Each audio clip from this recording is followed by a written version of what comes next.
Controversy तो खड़ी हो चुकी है। सच में मामला गड़बड़ है, मानेंगे आप?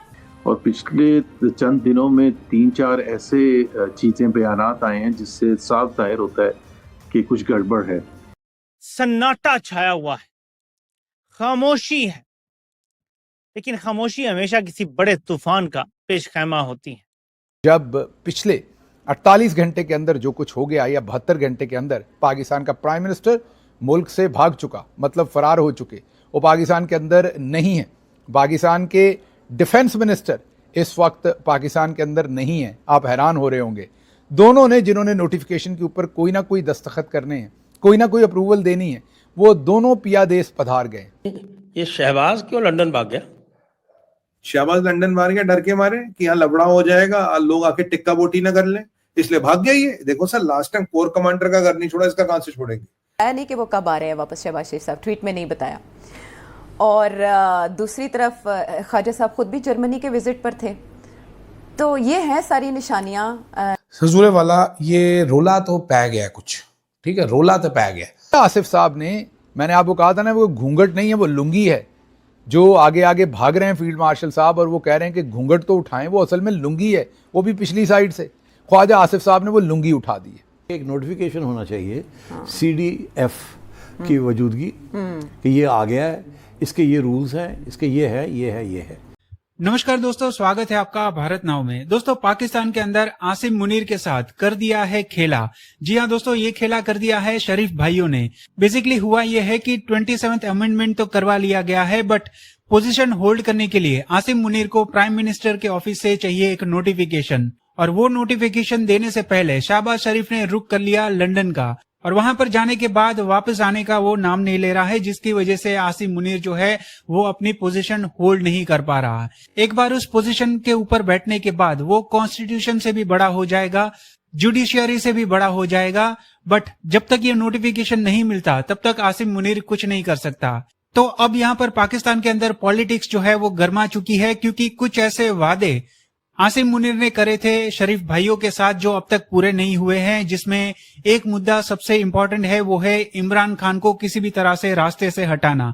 वो अब तक हुआ नहीं है, बट अगर ये हो भी जाता है तो आसिम मुनीर के लिए मुसीबत और भी ज्यादा खड़ी होगी, देश के अंदर विरोध भी हो सकता है। अब देखना यह है कि शहबाज शरीफ जो है वो वापस कब लौटता है और कब आसिम मुनीर अपनी कुर्सी के ऊपर बैठ पाता है। शहबाज शरीफ साहब जनाब बहरीन गए, बहरीन के बाद वो गए मुख्तसर से क़याम के लिए लंदन में।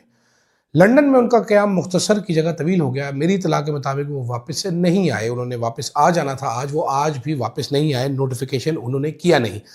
लीगल लकूना ये पैदा हो गया कि विदाउट नोटिफिकेशन, विदाउट एक्सटेंशन का नोटिफिकेशन, अभी आर्मी चीफ साहब बैठे हैं, उनकी क्या लीगल पोजीशन है हमें नहीं मालूम। अब एक तो अपडेट ये है कि आसिम मुनीर साहब के पास कोई नोटिफिकेशन नहीं है, और होता हुआ भी आज कम अज़ कम कोई नोटिफिकेशन नज़र नहीं आ रहा। पहले इन्होंने अपने बड़े ही करीबी जर्नलिस्टों से कल ये खबर करवाई कि शहबाज शरीफ साहब को हंगामी सूरत हाल के अंदर फौरी वापस पाकिस्तान पहुंचने के अहकामात दे दिए गए हैं। वो तो फौज तो कहती है कि हमें ये अपने ये सियासी मामलात से दूर रखे, हमारा इनसे कोई लेना देना नहीं है। तो वो तो कह रहे हैं मुसलसल इसमें हमारा, we have nothing to do with politics. And you believe that? You honestly believe that? बिल्कुल। जब आपकी फौज का स्पोक्स पर्सन ये कह रहा है कि हमारा इस सियासत से कोई ताल्लुक नहीं है, तो I believe in what he is saying. और जनरल मुशर्रफ का भी कोई ताल्लुक नहीं था, जनरल जिया का, याहिया का, अयूब खान का, इन सबका सियासत से कोई ताल्लुक नहीं था। तो अगर मुल्ला मुनीर को लग रहा है he is indispensable, nobody can dispose him of, he is bloody wrong. कभी भी निपट जाएगा, जितनी पावर को ब्लॉक करेगा उतनी लाइफ लाइन छोटी होगी। ये पाकिस्तान है बेटा। तो आपने डिलीवर नहीं किया। डिलीवर क्या करना है कि इमरान खान वाला किस्सा खत्म करो, ताकि वो होगा ही नहीं, ऑप्शन ही नहीं होगा, तो हम ही होंगे पीछे। ठीक है, एक तो ये चीज, और दूसरा वादा ये था कि नवाज शरीफ को वज़ीर आज़म बनाना है, वो भी नहीं बनाया गया। इतलात ये हैं कि जो ख्वाजा आसिफ हैं वो जर्मनी जाकर बैठ गए हैं, और जो शहबाज शरीफ हैं वो लंदन जाकर बैठ गए हैं, और वहां से बैठ के कहते हैं कि हो जाएगा, नोटिफिकेशन पर काम शुरू कर दिया है, हो जाएगा, शोर नहीं मचाओ। शरीफ खानदान ये जानता है कि जर्नैल बदला लेते हैं, और खासतौर पे ऐसा कीना परवर जो 3 साल से जिसका बदला नहीं पूरा हो रहा, उसने हर जुल्म करके देख लिया। तो आपको लगता है कि शरीफ खानदान उसके सामने स्टैंड लेंगे? सब जानते हैं वो कहीं जाने वाला नहीं है, वो चिपक गया है इस निजाम को, और वो इतनी आसानी से नहीं जाएगा। तो शरीफ खानदान जानता है कि यार इमरान खान जैसे मकबूल तरीन बंदे को इस बंदे ने इस परसेप्शन पर कि तुमने मेरा तकर्रुर रोकने की कोशिश की थी, अगर हम इसकी एक्सटेंशन रोकने की कोशिश करेंगे, इसने आगे चलना तो चलना ही है, ये तो हमें तुन के रख देगा, ऐसी जगह तुननेगा कि हमें सांस लेने का मौका नहीं मिलेगा। कि मरियम नवाज और नवाज शरीफ चाहते हैं कि जो 2 4 स्टार जनरल बनने हैं वो हमारी मर्जी के लगे और उनको फौरी तौर पर लगाया जाए।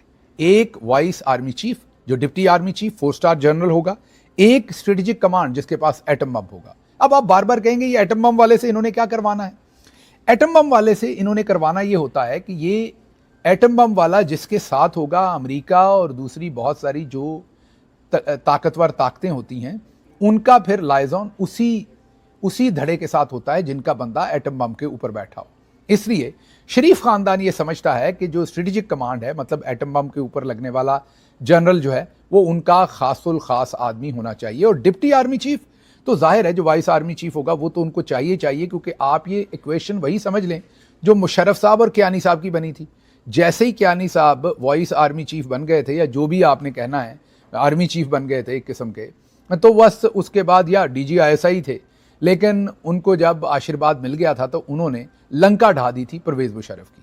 अब वही काम फील्ड मार्शल साहब के साथ हुआ है और ख्वाजा आसिफ साहब ने जो बची बचाई इज्जत थी वो सरे बाजार इनकी नीलाम कर दी, ये बता के नोटिफिकेशन चाहिए और हम काम कर रहे हैं और हो जाएगा, खामोश रहें। इमरान खान और फैज़ की गिरफ्तारी काफ़ी नहीं, अभी तक नोटिफिकेशन भी नहीं हुआ, सूरत हाल इतनी अच्छी नहीं जितनी दिखाई दे रही है।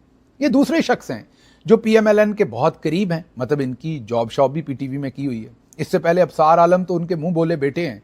ये 2 लोग बता रहे हैं कि सूरत हाल अच्छी नहीं है, नवाज शरीफ उनसे खुश नहीं है, मामला जो हैं वो बिगड़े हुए हैं। और इन्होंने ये भी कहा कि अगर मामला ठीक ना हुए तो फिर दिसंबर के अंदर जनरल्स का और PMLN का दमादम मस्त कैलेंडर हो जाएगा।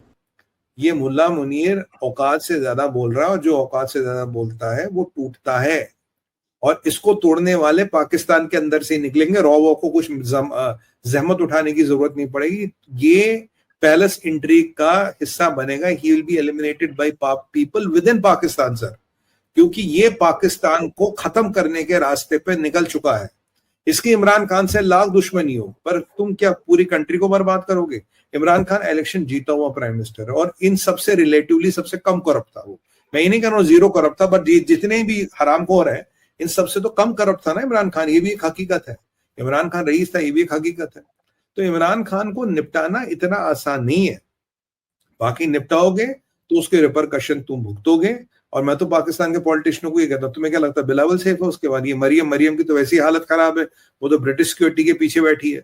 तो बिलावल, मरियम, वो जरदारी, सबका नंबर आएगा।